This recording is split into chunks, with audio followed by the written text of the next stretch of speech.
Y'all give it up for Reverend Gerald Davis. Right here. Oh. Amen. All right, Reverend. Well, I know you're wondering, why does he have this staff? Well, let me tell you what did not happen. Joy did not push me down the stairs. And as I lay there in pain, she did not jump on my feet. And then as I went into a coma because of the pain, she did not throw water on my face. None of those things happened. Please don't tell that story. You see, I have this condition called sciatica. Oh, somebody knows something about sciatica. It rhymes with Attica. It's not good. It's pain. It's pain, church. But I have decided that pain is just part of my journey, and it's all about accommodation. So if it's painful to stand up, it's not if I sit down. Amen? So I am here before you, pain-free. Now, I must tell you, I will not be outside shaking hands and giving hugs, because that requires me to stand up, and I'm going to exit. So this Sunday is so powerful because it is Pentecost Sunday. Whoa, the Spirit of God is upon me. We know that story. That story is all about taking differences and making it understandable. People could understand from one another. They could hear each other's stories. And that's an important thing that we have as people of God. We have that ability, that gift to understand. But something's going on, church. Because why so much anger? Why is there so much anger, church? And it's moving beyond just cussing each other out. It's bringing out the knives and running down people in cars, people out having a nice time, and 7 people lost their lives in London. Just drove the car on the sidewalk and killed people. Or you know the story in Portland where, and this has not been talked about, but the 2 girls on the subway, they were African Americans. One had a hijab, the other one did not. And they were babies, 16 and 17. And this madman named Christian, I wonder about that. Maybe he grew up not wanting to be named Christian. This madman wound up killing 2 people who intervened to stop his taunts and harassment. Why so much anger is going on in this place? But we don't have to go as far as London and as far as Portland. How about our neighborhood? You know, I live just down the road on 31st in Boston Court. And the other night, I was sitting outside listening to a baseball game, had my earbuds in, had an elixir on the table. And I was relaxing in my house, in my yard. I mean, you know, I was relaxing. Wasn't nothing going on except me and the dogs. They were playing, and I was listening to the baseball game. And I heard this screaming, wah, wah, wah, wah, that kind of thing. Horns blaring, and then, and I just, you know, that's just noise. I left it alone. And then our daughter, who is 17, Olivia, came downstairs and she went outside and she said, "Did you hear that, Daddy?" And I said, taking my earbuds out, "Well, not really. I heard some screeching and noise." She said, "These guys said because we live across the street from two women who are raising chickens. And these two guys yell, "You effing dykes." And then they blew their horn and they skirt off. Well, when she said that to me, I said, well, we need to go over there and let them know that our neighborhood stands as allies. We're not having that. And so as I moved to get up, my daughter, 17 years old, said, "No, Daddy, you stay." Because by then, Mama San had sauntered up. And Mama San said, "Yeah, let's go over there." And so my daughter said, "Me and Mommy will take care of this. Me and Mommy will take care of this." What was I going to say except, all right? All right. So they went over, and as it turned out, the homeowners were not home.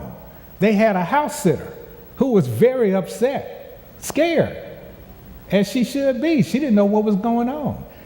But the Spirit of God is upon us. Yes. And my 17-year-old and beloved wife, Joy, spoke that to them, to that young lady who was scared. She said, "No, baby, this is diversity corner. We right over there. Anything, anything happen over here, we're going to be right there with you." Yes. The Spirit of God is upon us. Yes. We have to remember that because we have so much anger and because we are a people that ask questions. It's okay to say, really, why so much anger? Where is this coming from? What is this? It's okay to ask that question and not throw it away, but let's dig a little deep into it, all right? Yes. On this Pentecost Sunday, I want to tell you that some folks didn't get the message that the Spirit of God is upon us. On this Pentecost Sunday, I want to tell you that it's up to us to deliver that message, despite people not wanting to hear it or not really knowing it. You don't understand what I'm saying? Not really knowing that God loves them too. Everyone is included in God's love. Because that's the root of it right there. They don't feel included in God's love. Now, I'm not being Pollyannish about this. A famous psychoanalyst named Alfred Adler, who studied under Freud and broke away from Freud because Freud had other ideas about other things. But Adler said, this one thing I'm going to hold on to. He said, the feeling of inferiority is a real monster. Because he said, the stronger the feeling of inferiority that has been experienced, the more powerful is the urge to conquest. And here's the Lollapalooza. And the more violent the emotional agitation. The feeling of inferiority that has been experienced. Underline that. We'll come back to it. That has been experienced. We'll come back to that. The more powerful, the stronger that is, the more powerful is the urge to conquest. Beat the chest. I am somebody. And also, the violence, the more powerful the violence of emotional agitation. That's where the violence, that's where the anger, under that experience of inferiority, that feeling of I'm less than. Now, some folks would say, well, how come black folks don't want to just kill every white person in the world? If you're talking about feeling of inferiority that has been experienced, please. How come we don't just want to? Because, church, a long time ago, we came to this country, but we came from somewhere, church. We didn't just drop down out the sky, church. We came from somewhere. And where we came from said there is a spiritual part of you. You cannot ignore that. The spiritual part of you is all wrapped up in you. Ancestors, traditions, all of that says you are not alone. No matter what you're going through, you are not alone. How in the world did we survive 300 years of slavery and 100 years of enforced segregation? How in the world? I was listening to one of those songs that, the civil rights movement took songs that you sung in church and put other lyrics to it. And we're sung with Jesus on the main line, tell him what you want. But one of the verses said, if you want your freedom, tell him what you want. Oh, if you want your freedom, tell him what you want. Said, if you want your freedom, tell him what you want. All right, that's what I'm saying. That's what I'm saying. Well, there was another lyric to that, though, and it said, if you want your people alive, if you want your people alive. See, these folks were serious. They were singing the songs, getting ready to go out there and march or register to vote or ferry people to places they needed to go. And that was despite the obvious terroristic threat that loomed around them. And what did they have? They didn't have any guns.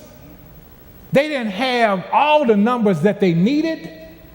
But they had a faith, church, a faith that said, this ain't the reality that we know. This is not the way it's supposed to be. So yes, we may fall victim to some of this, but that's not going to stop us. That's right. We have to keep on. We have to keep moving. Amen. Church, this is the thing that has kept us as a people alive. And now we are at a place where we are saying to our allies, you sign on to this. Come on. Because it ain't going to be easy. Some of your friends may say, what are you doing? What? They see you marching or speaking out of a certain frame of reference, and some of our allies may quake a little bit. But if you come this far, you're not quaking. If you come this far, if you're part of this church, you're not quaking. Because you know this is the way it's supposed to be. The Spirit of God is upon us. And that Spirit says, do not be afraid. Do not be afraid. You face the terror and you tell them, we are standing with you. And my 17-year-old baby said, let's do it. If my 17-year-old can say that, I'm sure some of us can say that. We can say we are allies. Don't you feel alone? Don't feel afraid. We are part of this. But the feeling of inferiority that is making folks so angry is a feeling of loss, because we are saying we are somebody. We are saying Black Lives Matter. Our allies are saying Black Lives Matter, and that's causing folks some fear. They're saying, wait a minute. They're looking at the numbers. The census says in this country, by the year 2048, it's going to be a majority minority. Whoa, Lord have mercy. We need to have more babies, they saying. And so they're getting upset and say, oh, abortion's horrible, it's horrible. Don't have abortion, no. And no contraceptives. No, contraceptives are horrible. Don't do contraceptives. It's about having babies. White babies. But you know, we can get allies from those babies too. I'm telling you, church, this is the Spirit of God upon us when we realize we are brothers and sisters. Lord have mercy. That's a revelation. When you really realize you're brothers and sisters, you start dealing differently, don't you? You start saying, like my 17-year-old said, let's go do this. You start feeling like, yes, we're responsible. We're part of this neighborhood. They're our neighbors. That's what I'm talking about, church. That's what is making these folks so angry. Because they're feeling if we have, they have less. But that's what's so crazy about it. No, man, you would have more if you stopped being so angry. That's right. You know, that's the ironic thing about it. They're not taking anything away from you. We are opening it up so that look at all your brothers and sisters you didn't even know you had. Look at that. There's no reason for you to be angry. So that's the second part of what I want to talk about, which is what if they still are? Well, an old social worker told me a long time ago, she said, Brother Gerald, because she understood. She was calling me Brother Gerald. She said, Brother Gerald, if you see something that just doesn't make sense, think drugs, alcohol, or mental illness. That's what that old social worker told me, and I still hold on to that. So I'm looking at racism is a mental illness. You know, it's a mental illness. They may be so confident in who they are, but it's based on debasing other folk. Now, how can you do that and with a straight face? You know, how can you do that? But it's a mental illness. That's why it is no reason. There is no logical place to go with these folks until they realize they are mentally ill. They need help. They need treatment.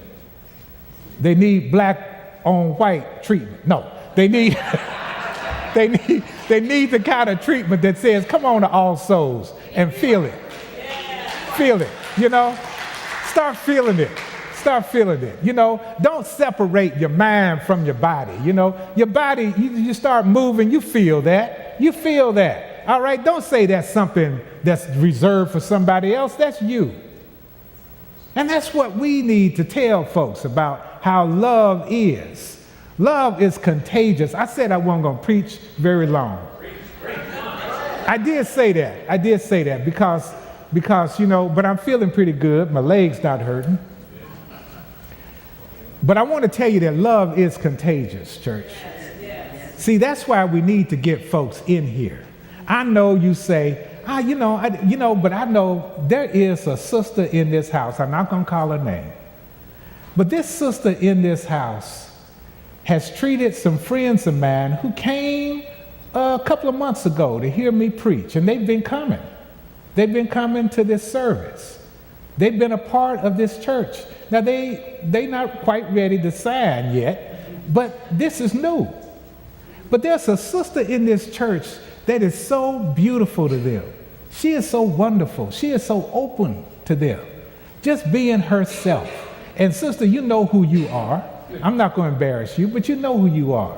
You've been so kind to these folks. That's one of the reasons they keep coming back. You know, we ministers like to fool ourselves and say it's because of the preaching. No, that's not why people come to church. It's not just for the preaching. As a matter of fact, that's down the list. The number one reason people come to church is community. That's right. It's the feeling I am included. Now, church, this is what we need to be about. Telling people, hey, you know, you may feel estranged. You ain't going to feel estranged at our church. Come on in here. Come on in here. And the thing is, I'm not selling wolf tickets, as we used to say. I'm not selling wolf tickets. I'm telling you the truth. People who come to this church leave saying, I want to come back. Yeah. Now, they say that because they have been included in God's love. And that's the love that is contagious. You can't help it. Once you have the feeling that I am somebody and I have to give it, include this in this other person's life, people appreciate that. They want that. So those folks who have the racism mental illness need to get the treatment and need to come on board a church like this where they can see it in action and they can feel included and watch those tears start falling. Because that's what they are feeling, inferior. They're feeling lost and left out. And that's why they're reaching out in such a violent, horrible way, because that's how deep their pain is. Church, we are dealing with painful people in this country. Now, I won't tell you who leads the pack of painful people, but his address is 1600 Pennsylvania Avenue. All right? Painful. If you want to see painful, look at that. That is painful. We used to talk about in social work, we used to call it overcompensation. Overcompensate. You're compensating for the loss and you just go all over. There you go. All of that pain is right there for all the world to see. It's like you ain't fooling nobody, DT. Everybody can see you're in pain. Everybody can see that. And so these fools out here, I won't call them fools, but they're mentally ill. These mentally ill folks out here see that and say, oh, okay, I can let my pain loose. And Lord have mercy, I just believe that some kind of way they're going to get it. They're going to understand. They're going to understand. And I'm a restorative justice person. You know, some folks disagree with me about Betty Shelby, and they don't want her to be working in the police department at all. But I say, I want her in the police department, I just don't want her on patrol. But I want her in the police department because I want her to understand what is fair and impartial policing. I want her to get it. I want her to be a better police officer.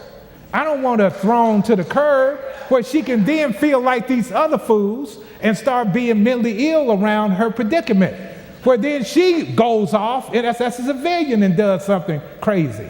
I want her reformed and transformed, church.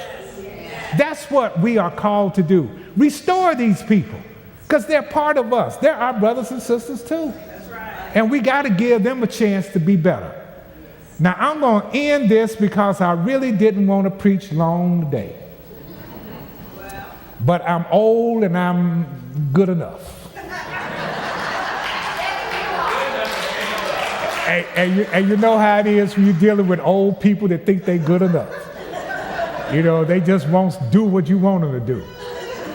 But church, I want us to be prayerful today as we move into our daily routines. And I want us to start today in this kind of prayerful repose, where we say, God, give me the strength to look past what I see into what is trying to hide. And let me give this person a touch, a nod, something that lets that person know I'm affirming you.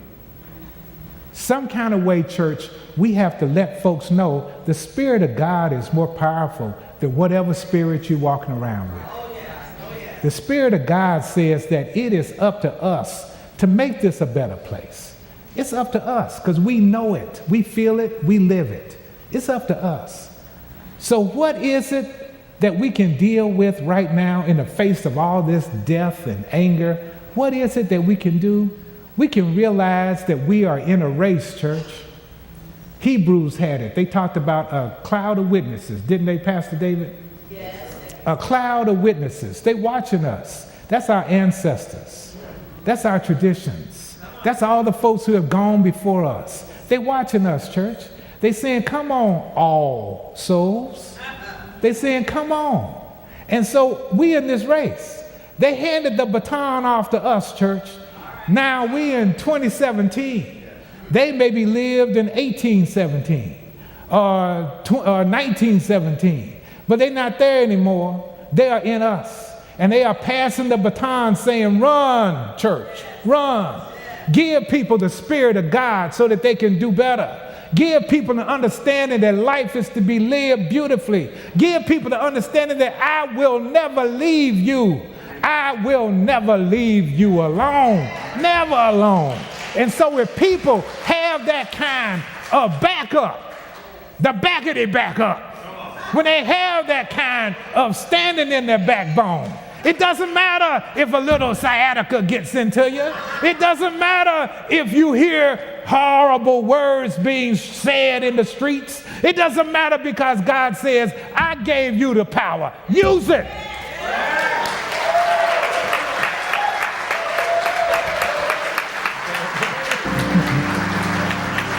stand together.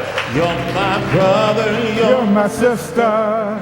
So take me by the hand. Together we will work until we're done. There's no foe that can defeat us when we're walking side by side. As long as there is love, we will stand. Let's sing it. You're my brother, you're my sister. So